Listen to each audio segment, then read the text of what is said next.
Hi hello ನಮಸ್ಕಾರ ಎಲ್ಲರಿಗೂ. Welcome back to Divya's vlogs.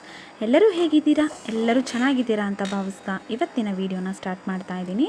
Start ಮಾಡೋಕ್ಕಿಂತ ಮೊದಲು ಇನ್ನೂ ನನ್ನ ಚಾನಲ್ಗೆ ಯಾರು ಸಬ್ಸ್ಕ್ರೈಬ್ ಮಾಡಿಲ್ಲ ಪ್ಲೀಸ್ ಸಬ್ಸ್ಕ್ರೈಬ್ ಮಾಡಿ ಅಂತ ಹೇಳ್ತಾ, ಇವತ್ತಿನ ರೆಸಿಪಿ ನಿಮಗೇನಾದರೂ ಇಷ್ಟ ಆದರೆ ಲೈಕ್, ಶೇರ್ ಆ್ಯಂಡ್ ಸಬ್ಸ್ಕ್ರೈಬ್ ಮಾಡಿ ಮತ್ತು ಶೇರ್ ಮಾಡಿ. ಬನ್ನಿ ಇವತ್ತು ನೋಡೋಣ.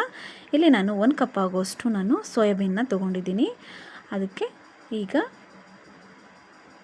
ಕಾಯಿಸಿರೋ ನೀರನ್ನ ಹಾಕೋತಾ ಇದ್ದೀನಿ. ಚೆನ್ನಾಗಿ ಬಿಸಿಯಾಗಿರೋ ನೀರನ್ನ ಹಾಕ್ಕೊಂಡು ಸ್ವಲ್ಪ ಅದು ಮುಳುಗೋಷ್ಟು ನಾನು ನೀರನ್ನ ಹಾಕ್ಕೊಂಡಿದ್ದೀನಿ. ಒಂದು ಬೌಲಿಗೆ ಹಾಕ್ಕೊಂಡು ಚೆನ್ನಾಗಿ ಇದನ್ನು ಏನಿಲ್ಲ ಅಂತಂದರೂ 20ರಿಂದ 30 ನಿಮಿಷದವರೆಗೂ ನಾವು ಇದನ್ನು ಲಿಡ್ ಕ್ಲೋಸ್ ಮಾಡಿಬಿಟ್ಟು ಇದನ್ನು ನೆನೆಯೋಕ್ಕೆ ಅಂತ ಬಿಡ್ತಾಯಿದ್ದೀನಿ. ನೋಡಿ, ತುಂಬಾ ಚೆನ್ನಾಗಿರುತ್ತೆ.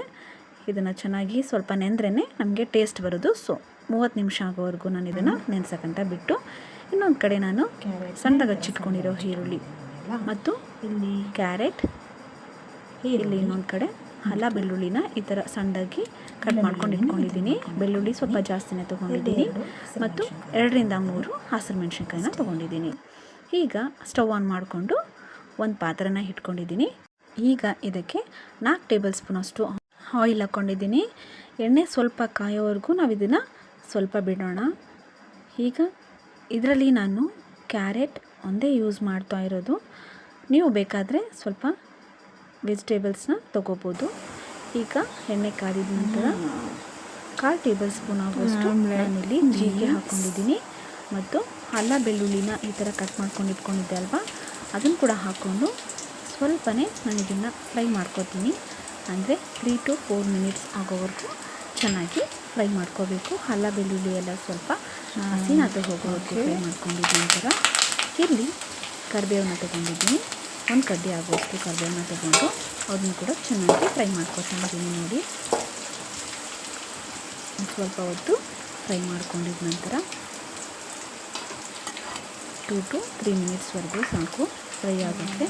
ಜಾಸ್ತಿ ಹೊತ್ತು ಫ್ರೈ ಮಾಡ್ಕೊಳಕ್ಕೆ ಹೋಗಬೇಡಿ, ಇಲ್ಲಾಂದರೆ ಬೆಳ್ಳುಳ್ಳಿ ಎಲ್ಲ ನೀಟಾಗಿ ಕೆಂಪಾಗ್ಬಿಡುತ್ತೆ. ಸೊ ಈಗ ನಾನಿಲ್ಲಿ ಉದ್ದುದಾಗಿ ಹಚ್ಕೊಂಡು ಇಟ್ಕೊಂಡಿರೋ ಈರುಳ್ಳಿನ ಕೂಡ ಹಾಕ್ಕೊಂಡು ಇದನ್ನು ಕೂಡ ನೀಟಾಗಿ ಫ್ರೈ ಮಾಡ್ಕೊತಾ ಇದ್ದೀನಿ. ಈರುಳ್ಳಿ ಎಲ್ಲ ಚೆನ್ನಾಗಿ ಬಾಡ್ಕೋಬೇಕು, ಅಂದರೆ ಲೈಟ್ ಗೋಲ್ಡನ್ ಕಲರ್ ಬರೋವರೆಗೂ ಮಾಡ್ಕೊಳ್ಳೋಣ. ತುಂಬ ಗೋಲ್ಡನ್ ಕಲರ್ ಏನು ಬೇಡ, ಲೈಟ್ ಗೋಲ್ಡನ್ ಕಲರ್ ಬರೋವರೆಗೂ ಚೆನ್ನಾಗಿ ಫ್ರೈ ಮಾಡ್ಕೋಬೇಕಾಗಿರುತ್ತೆ. ಈ ಥರ ನಾವು ಫ್ರೈ ಮಾಡ್ಕೊಳೋದ್ರಿಂದ ಈ ಫ್ರೈಡ್ ರೈಸ್ ತುಂಬಾ ರುಚಿಯಾಗಿರುತ್ತೆ. ಈರುಳ್ಳಿ ಸ್ವಲ್ಪ ಜಾಸ್ತಿನೇ ಹಾಕ್ಕೊಂಡಿದ್ದೀನಿ. ನೋಡಿ, ಈಗ ಈರುಳ್ಳಿ ಕೂಡ ಬೆಂದಾಯಿತು. ಈಗ ಹಸಿರು ಮೆಣಸಿನ್ಕಾಯಿನ ಹಾಕ್ಕೊಂಡು ಮತ್ತು ಕ್ಯಾರೆಟ್ ಕೂಡ ಹಾಕೋತಾ ಇದ್ದೀನಿ. ಕ್ಯಾರೆಟ್ ಇಲ್ಲಿ ನಾನು ಜಾಸ್ತಿನೇ ತೊಗೊಂಡಿದ್ದೀನಿ. ನೋಡಿ, ಕ್ಯಾರೆಟ್ ಮತ್ತು ಈರುಳ್ಳಿನ ಜಾಸ್ತಿನೇ ತೊಗೋಬೇಕು. ಎರಡನ್ನೂ ನೀಟಾಗಿ ಮಿಕ್ಸ್ ಮಾಡ್ತಾ ನಾವು ಫ್ರೈ ಮಾಡ್ಕೋಬೇಕು. ಇದರಲ್ಲಿ ನೀವು ಬೇಕಾದರೆ ಕ್ಯಾಪ್ಸಿಕಮ್ ಮತ್ತು ಬೀನ್ಸ್ ಕೂಡ ಯೂಸ್ ಮಾಡ್ಕೋಬೋದು. ಕ್ಯಾರೆಟ್ ಮತ್ತು ಈರುಳ್ಳಿ ಚೆನ್ನಾಗಿ ಬೇಯೋಕ್ಕೆ ಇಲ್ಲಿ ನಾನು ರುಚಿಗೆ ತಕ್ಕಷ್ಟು ಉಪ್ಪನ್ನು ಹಾಕ್ಕೋತಾ ಇದ್ದೀನಿ. ಉಪ್ಪು ನೋಡ್ಕೊಂಡು ಹಾಕ್ಕೊಳ್ಳಿ, ಏಕೆಂದರೆ ನಾವು ರೈಸ್ಗಲ್ಲಿ ಕೂಡ ಉಪ್ಪು ಹಾಕ್ಕೊಂಡಿದ್ರೆ ಇದರಲ್ಲಿ ನೋಡ್ಕೊಂಡು ಹಾಕ್ಕೊಂಡ್ರೆ ತುಂಬಾ ಚೆನ್ನಾಗಿರುತ್ತೆ. ಸೊ ಈಗ ರುಚಿಗೆ ತಕ್ಕಷ್ಟು ಉಪ್ಪನ್ನು ಹಾಕ್ಕೊಂಡು ನಂತರ ಇಲ್ಲಿ 1/4 ಟೇಬಲ್ ಸ್ಪೂನಷ್ಟು ನಾನಿಲ್ಲಿ ಅಚ್ಚಕಾರದ ಪುಡಿ ತೊಗೊಂಡಿದ್ದೀನಿ. ಹಸಿರು ಮೆಣಸಿನ್ಕಾಯಿ ಹಾಕಿರೋದ್ರಿಂದ ನಾನು 1/4 ಟೇಬಲ್ ಸ್ಪೂನಷ್ಟೇ ಹಾಕ್ಕೊಂಡಿದ್ದೀನಿ. ಮತ್ತು ಇಲ್ಲಿ ಗರಂ ಮಸಾಲ 1 ಟೇಬಲ್ ಸ್ಪೂನಷ್ಟು, ನೆಕ್ಸ್ಟ್ ಧನಿಯಾ ಪುಡಿ ಕೂಡ ಹಾಕ್ಕೊಂಡು ಈಗ ಎಲ್ಲವೂ ನೀಟಾಗಿ ಮಿಕ್ಸ್ ಆಗೋವರೆಗೂ ಚೆನ್ನಾಗಿ ಮಿಕ್ಸ್ ಮಾಡ್ಕೋಬೇಕು.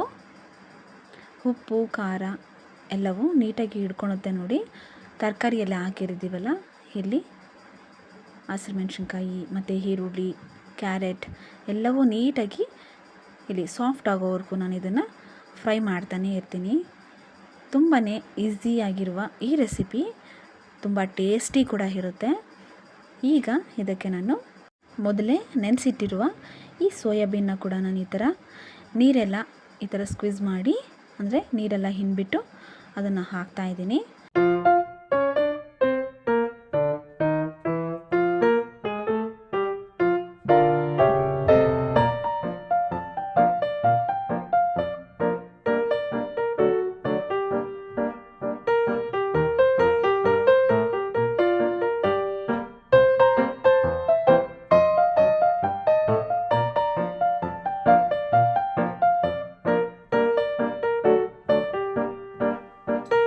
ಸೋಯಾಬೀನೆಲ್ಲ ಚೆನ್ನಾಗಿ ಹಾಕ್ಕೊಂಡ್ಮೇಲೆ ನೀಟಾಗಿ ಮಿಕ್ಸ್ ಮಾಡ್ಕೋಬೇಕು.